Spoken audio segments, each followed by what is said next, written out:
And once a kid understands that, guess what? You've just inoculated them from the white supremacists and the Muslim extremists. Because at the end of the day, when they come to them and tell them kill somebody or buy into ideology, they say, well, you know what? I got a Jewish friend, I got a Muslim friend, I got a black friend, I got a white friend.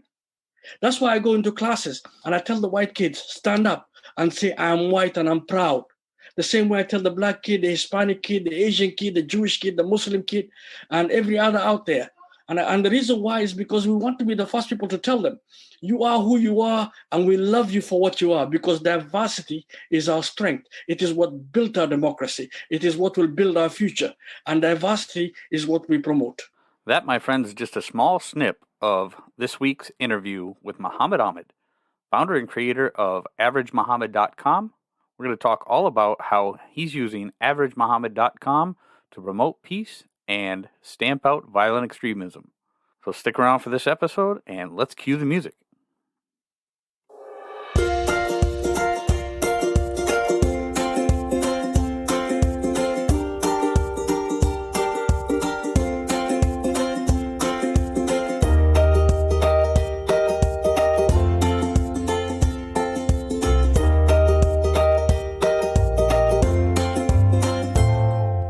Welcome back, my friends, to the Derate to Hate podcast. I am Wilt from wilksworld.com, and this is going to be episode 49 of our podcast. We're going to call this one Battling Extremism with an Alternative Narrative. In this episode, I'm going to interview Mohamed Ahmed, creator and executive director of AverageMohamed.com. Now, Average Mohamed uses pop culture, social media, like Facebook and YouTube, as well as other mediums, to promote peace, democracy, and anti-extremism. His outreach has put him in front of tens of thousands of America's youth. His videos and messages have been seen by millions of people worldwide. Mohamed has lived with his family in Minnesota for more than 20 years. He has served as the president for the Free Muslim Coalition Against Terrorism in Minnesota. He's been recognized as a Bush Foundation Fellow in 2017, Global Ties Citizen Diplomat in 2018, and in 2020, he was awarded Citizen Diplomat of the Year by the State Department. I'm incredibly honored to be joined by Mohamed Ahmed for this week's episode of the Derate to Hate podcast. But first things first. Now, we did not create the hate, but with your help at the Derate to Hate podcast, we can derate the hate. What have you done today to make your life a better life? What have you done today to make the world a better place? Now, Mohamed Ahmed is certainly one person that I can tell you is doing a phenomenal job with his outreach to make the world a better place. So with that, let's jump right into this week's interview. Good evening, Mohamed Ahmed. Thank you for joining the Derate the Hate podcast. I greatly appreciate you joining me this evening. Pleasure is all mine. Thank you so much for inviting me. Thank you. Average Mohamed is your website, and I've been looking over some of your videos. It seems like a phenomenal cause, and I'm so grateful that one of our common friends turned me on to AverageMohamed.com. Rick and Barbara from Braver Angels, who I interviewed last week, turned me on to your site, and I've been studying a little bit, and I think what you've got going on is fantastic. So I've seen on your site, AverageMohamed.com, the statement, "It takes an idea to defeat an idea," and then I've heard you talk about the alternative narrative. If you could, for me and my listeners, please explain that way of thinking. It takes an idea to defeat an idea, and what is that alternative narrative? Well, if you look at it from the perspective of what is hate, hate is thought. Hate is an idea. Basically, it's built on an ideology that the other person next to you is less than you, based on race, color, religion, sexuality, or national origin. And our goal is to say, look, we have ideas to counter that. And it will take ideas which are ideals within our country, for example, America, which basically is what we aspire to be, which is anti-racism, anti-Semitism, anti-homophobia, anti-Islamophobia, and anti-Christianity. Basically, we create the concepts and the ideas to teach the next generation these values, promoting the values of peace, which is fundamentally a human value, which is also an Islamic value, promoting the value of democracy, which basically means promotion of our system of governance, with all the liberties and rights. And the third part is anti-hate, whether it's from extremists or from governments. That's excellent. And I don't know how familiar you are with the Derate the Hate podcast yet, but one of the things that we say is we did not create the hate, but with your help, we can derate the hate. Very similar to your message, putting out common values and doing things that will bring that hate level down and bring the commonalities that we all have together so that we can better the world. So I really do love, I love that. And I've, like I said, I've watched several of the averagemohamed.com videos, and I think it's very unique the way that you're going about it. And obviously you are gearing your videos towards the younger generation of Muslim Americans and the Muslims that are being brought up in our country now, and espousing the values that made America great, and espousing the ideals of peace. You talk about peace up, extremist thought out. So I love those little videos. You talk about, in the videos, you talk about extremists putting labels on Muslims. One of the videos that I watched of yours talked about Muslim extremists wanting to put labels on young Muslims and put those Muslims in a box to try and spread that hate and spread that separation and try to make them believe that everybody hates them. Much like I talked about in episode 18 of the Derate the Hate podcast, I talked about putting, people. There are groups of people that have a vested interest, just like Muslim extremists. There are people within our country, groups of people that do have a vested interest in keeping us divided, keeping hate between groups instead of looking for the commonalities and looking for things that we have in common. They want to put everybody in a box and put a label on them and keep them separated. Talk about how important it is to have your own identity and how you're portraying that message, or how you're trying to convey that message to the people who are following averagemohamed.com. We do it three ways. Number one, we create videos which are viral videos, which have gone global. When I say global, I mean it's in every country in the world. And that's one platform. It's a minute and a half long. The second videos we make, the second thing we do is we do outreach. We actually go out into the schools, madrasas, mosques. We go into synagogues and churches. We go into libraries, library organizations and civic organizations. And we speak on behalf of these values. We take those talking points into the community. The third part we do is media outreach, which is what exactly I'm doing with you. And the goal is to go ahead and make sure these values go broader and farther. Now, the video you talked about is about identity. Now, when we talk about identity, when a kid looks at himself, how many identities do they carry with them? If it's, for example, let's take a Muslim kid who's a Somali here in Minnesota. He's a Somali. He may be an Arab. He's a Muslim. He's a boy. He's a student. He's a son. He has a mother. There's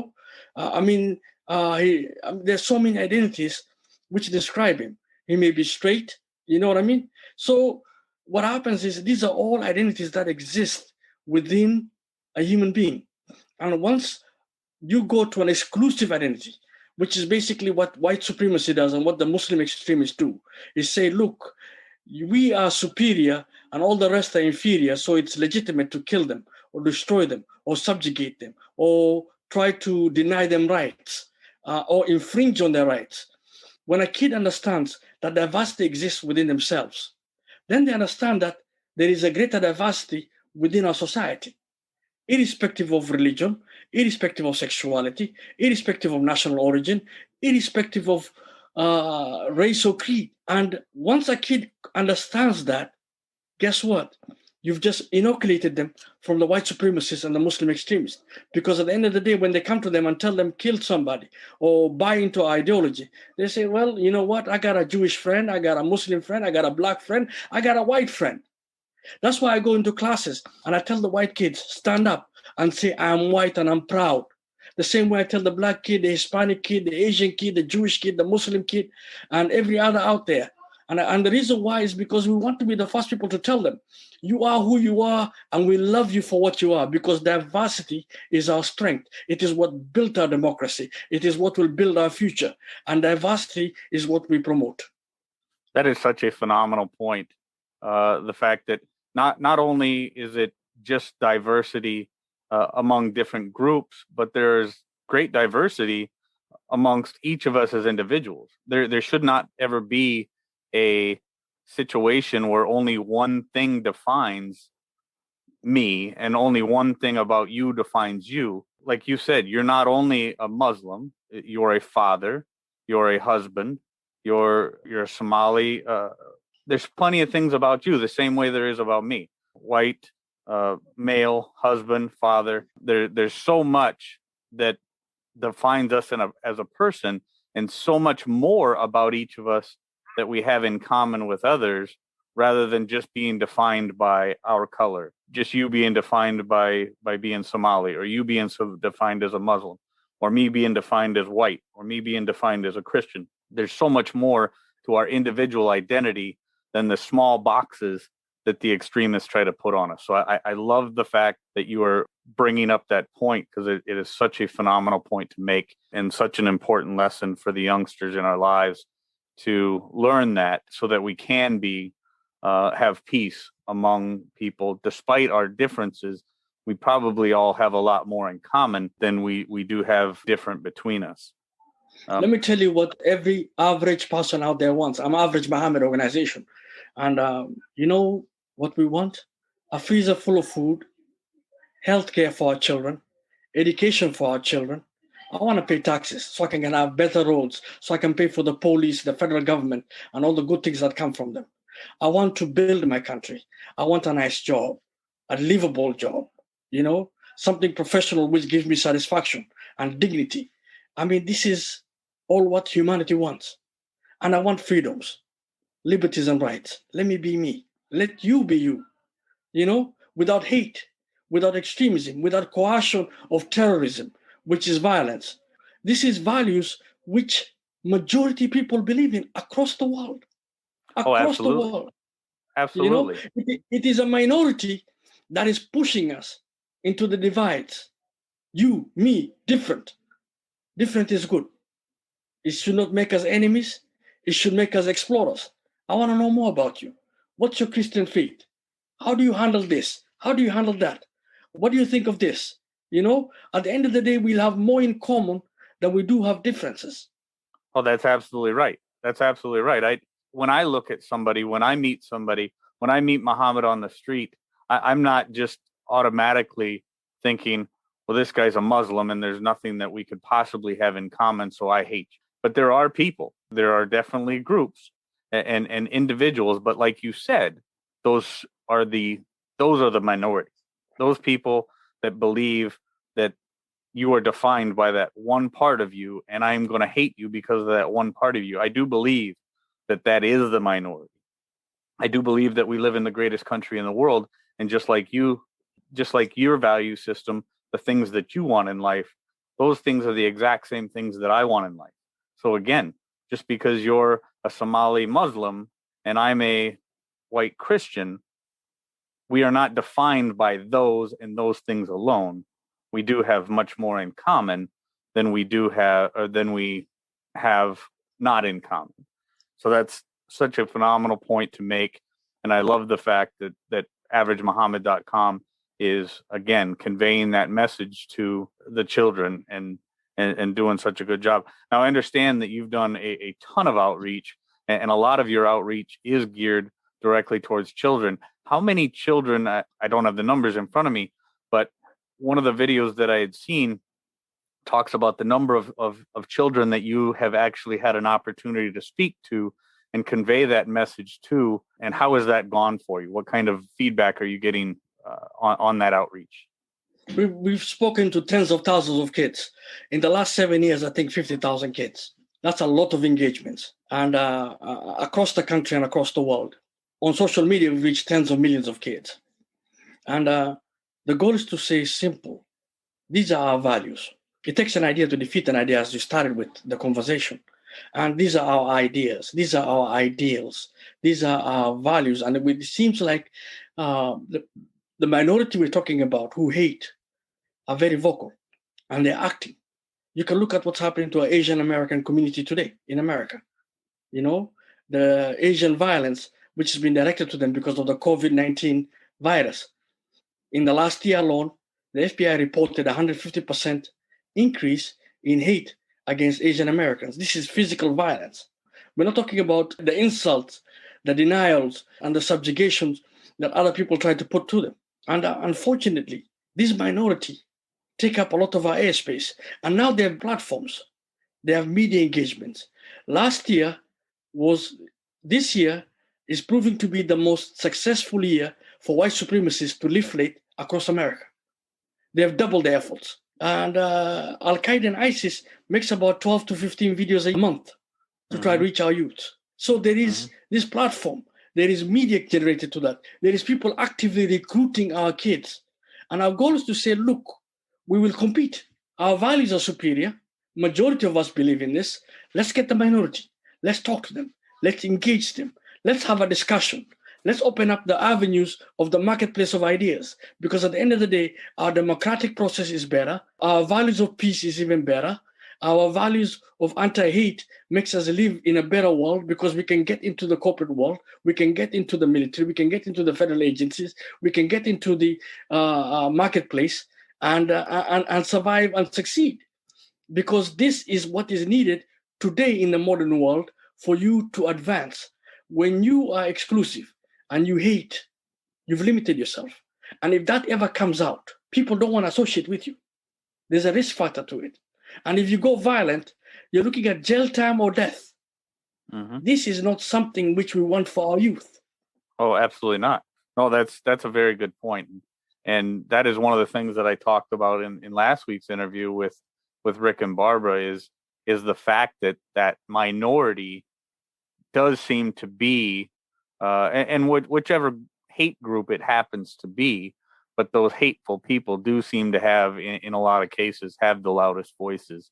So it will take people like AverageMohamed.com and the DerateTheHate.com podcast and Braver Angels, organizations like those do have to stand up and promote better values, promote better discourse between people of differing ideas.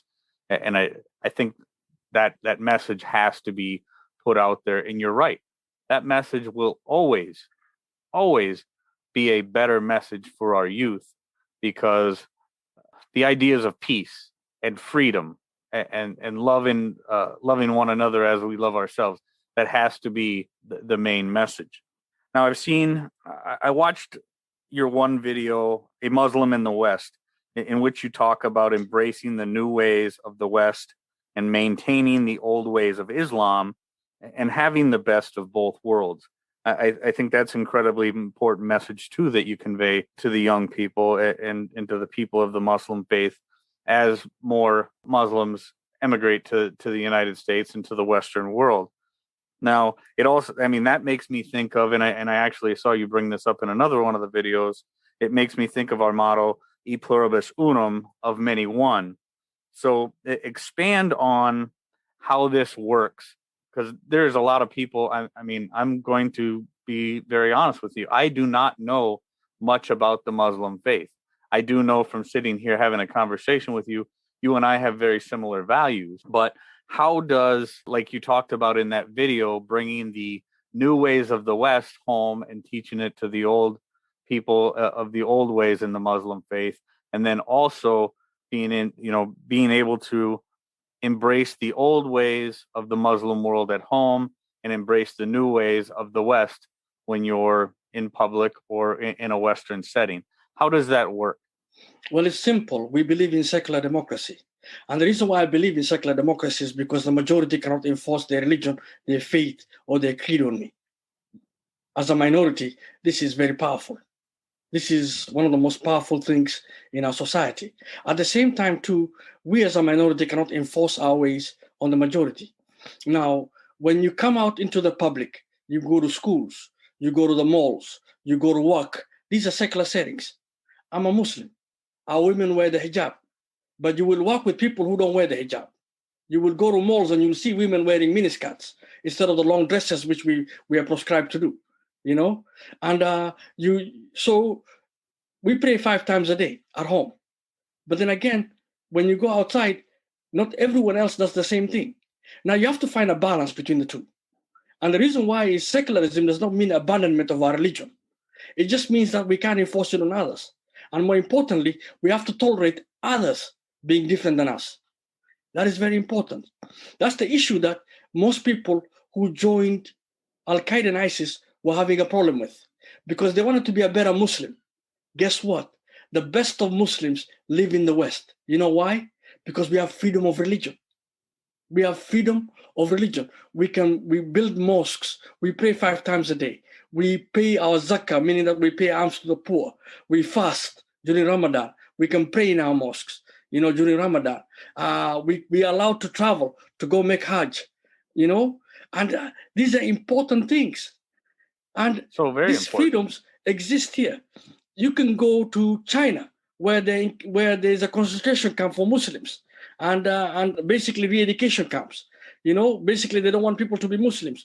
Or you can go to the Middle East, whereby it is drilled down by force into the community, meaning that it doesn't come from the person. Here in the West, it comes from us. It comes from our soul. It comes from our spirituality. No one is forcing us. I go to a mosque, right? Mm-hmm. Right here, across my house. And that mosque across the street has a liquor store across the street from it. That is the duality we live in. Yep. Liquor and alcohol is banned in Islam. So, we accept that they have a right to be there the same way he accepts we have a right to be in our mosque and say, don't drink. Mm-hmm. Yep. That is secular democracy. I think that's a fantastic point. And that's one thing I do believe that a lot of people don't understand. And that's why I wanted you to bring that up, is because I think it is so important as people begin to understand that you and I do have a common value system, even though we have different, like I said, different religions, some different customs. But going back to the idea of e pluribus unum, of many one, that whole concept was never supposed to be, you come here, you do exactly as we tell you to do. It's you come here, you maintain your individuality, your customs, and live within your customs, but assimilate into the ideals and the value system of the West, the freedoms that come along with being an American and everything else. So being able to be a practicing and faithful Muslim, as well as being a valued, freedom-loving, liberty-loving American citizen, those two are not mutually exclusive. They can be lived and loved together. And I think that's very important. And that's why I wanted you to bring it up. And thank you for talking about that. So averagemohamed.com, tell me a little bit more about the different types of outreach you have coming up, what you have planned for the future, and how people can support your mission, because I do believe the mission of averagemohamed.com is incredibly important. Well, a couple of things coming up. We are gearing up to go against QAnon and the militia. And we started creating messaging for them. And you'll find it on my YouTube page on Average Mohamed. It's going to go up on the website by Monday. And we're doing a GoFundMe to try to raise money to help Parents for Peace. Parents for Peace is an organization I associate with. And they have former Klansmen, former neo-Nazi, former militia members who man a hotline. And the hotline is it's to de-escalate people who are already extreme, or family members who are worried about, how do I help my brother, my sister, my mother, my father from this extremist thinking? And you get tips from there. And we created a message for them on behalf of Parents for Peace in association with Average Mohamed. And the goal is to go ahead and put in the marketplace an opportunity to say, look, we love you. We understand where you're coming from. You are angry. You feel things are not the same. But this path you're taking is the wrong path. And we can help you get on the right path. Let me explain to you what I mean. I'm a Muslim.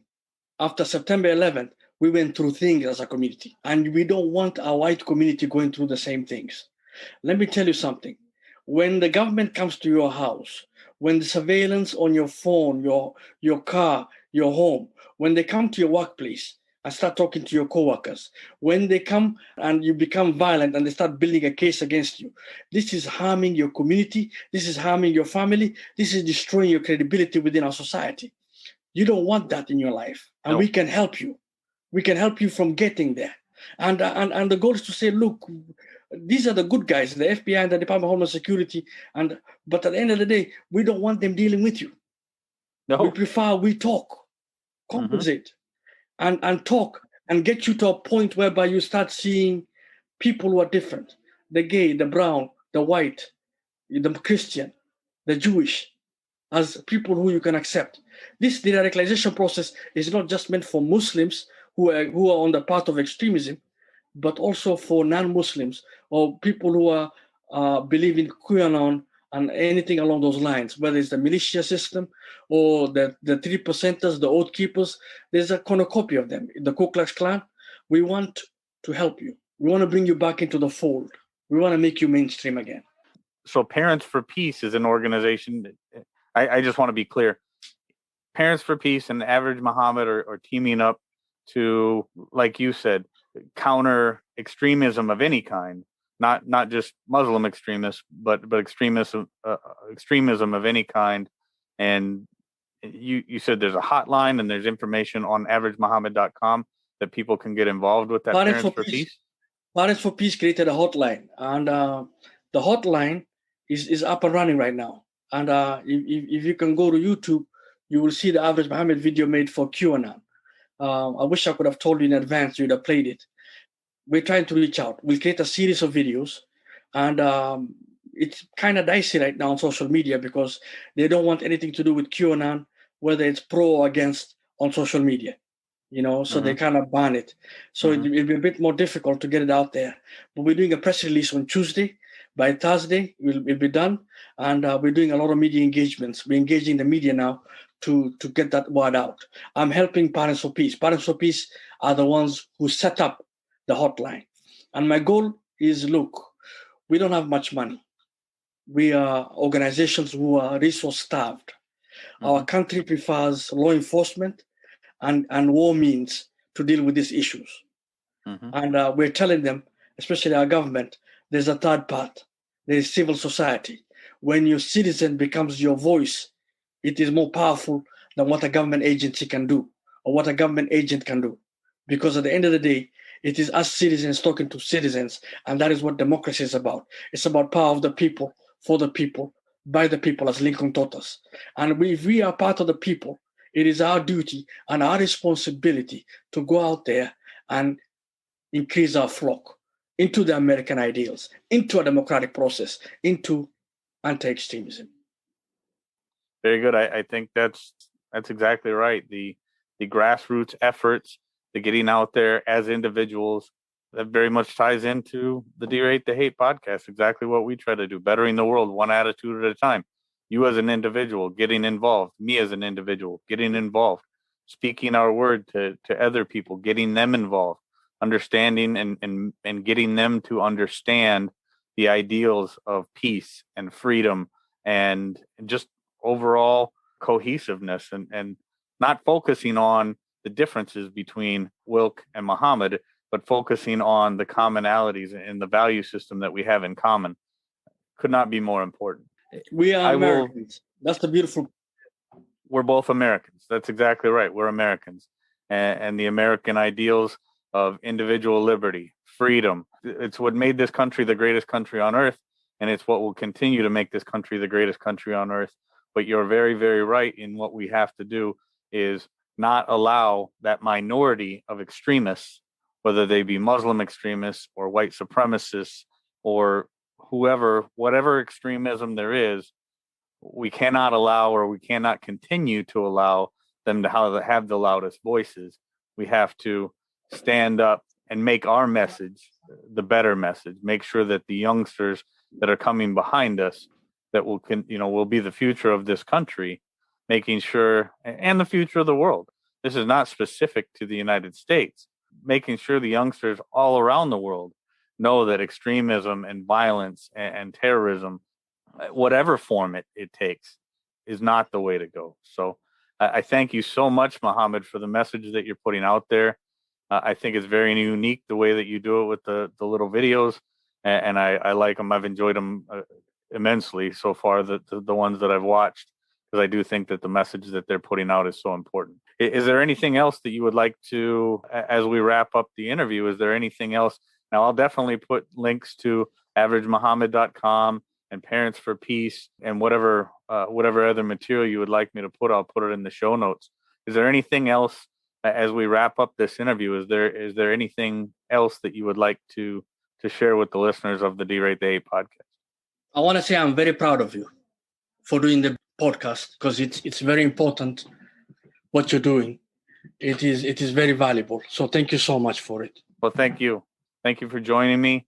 And I am definitely looking forward to us speaking again in the future. I think we have definitely got some things in common that we will definitely want to share and continue to be part of each other's movement in the future. Thank you, brother. Friends, I hope you got as much out of that interview as I did with Mohamed Ahmed of AverageMohamed.com. And I sincerely hope that you will take the time to visit AverageMohamed.com and see how he's using his outreach to make the world a better place. That I'm going to wrap up this week's episode and say, when you're out amongst the people, be kind to one another, be grateful for everything that you've got, and remember, it's up to you to make each and every day the day that you want it to be. Please subscribe to the Derate the Hate podcast wherever you get your audio. Leave us a rating and a feedback. That's always greatly appreciated. And if you have something that you want to say directly to me, wilk@wilksworld.com is my email. So with that, I'm going to back on out of here. We'll catch you next week.